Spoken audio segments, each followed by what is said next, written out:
তো এই যে দেখতে পাচ্ছ ধান, তো তোমার দাদাভাই নিয়ে যাচ্ছে কলে, সেগুলো চাল করে নিয়ে আসবে এই যে ব্যাগে, আর ওই যে বস্তায় দেখতে পাচ্ছ। হ্যালো বন্ধুরা, গুড মর্নিং। তোমরা কেমন আছো? আমি তো খুব ভালো আছি। আমাকে দেখে খুব হাসি খুশি মনে হচ্ছে, তাই না? কারণ হচ্ছে যে কদিন ধরে প্রচুর খাটাখাটনি হলো, যেহেতু ধান সেদ্ধ করা হলো, ওই জন্য খাটাখাটনির চাপটা একটু বেশিই বেড়ে গেছিলো। এখন অনেকটাই হালকা হয়ে গেছে, কারণ হচ্ছে ধানটা আমাদের পুরোপুরি শুকিয়ে গেছে। তো তোমার দাদাভাই আজকে নিয়ে যাবে ধানটা, চাল করে নিয়ে আসবে। তো দেখবো চালটা কীরকম হয়, আর একদিন রান্নাও করবো, তোমাদের দেখাবো। তো দেখো তোমার দাদাভাই চাল কলে যাবে, আর এই যে ধানগুলো দেখো দুটো ব্যাগে ঢেলে নিচ্ছে যাতে নিয়ে যেতে সুবিধা হয়। সাইকেলে হ্যান্ডেলে নিয়ে যাবে সামনের দিকে, আর পেছনে একটা বস্তা থাকবে যেহেতু। আর দেখো ঢেলে নিচ্ছে, তারপর তোমার দাদাভাই সাইকেলে করে একবারে নিয়ে যাবে যেখান থেকে চাল করে নিয়ে আসবে।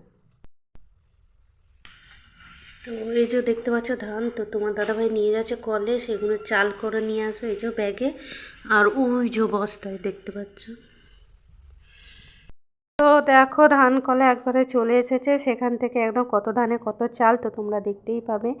তোমার দাদাভাই দুটো ব্যাগ আর এক বস্তা ধান নিয়ে এসেছে। দেখো ধানগুলো 3টে লেয়ারে একবার ফ্রেশ হয়ে বেরিয়ে আসছে, মানে দুবার করে ধানটা মানে বের করবে। আমি ঠিক জানি না এটা কতটা কি হয়। তো দেখতে পাচ্ছ এই যে ধানগুলো খুব ভালোভাবে বেরিয়ে আসছে।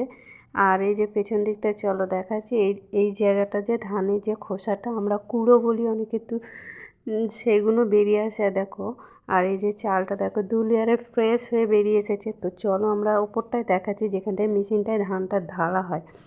তো এইখানটায় দেখো এই যে ধানগুলো ঢেলেছে, তারপরে ওখানে চালও ফ্রেশ হয়ে বেরিয়ে আসছে। দেখো নিচে থেকে 3 লেয়ারে একদম নিচে থেকে পরিষ্কার চাল বেরিয়ে এসেছে।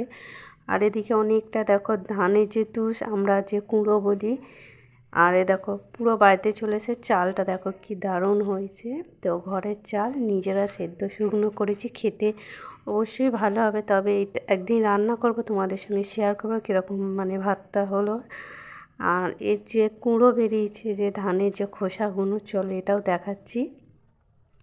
এই যে এটা হচ্ছে ধানের খোস, আমরা যেটা বলি যে তুষ বা কুঁড়ো সেটা বলে থাকি।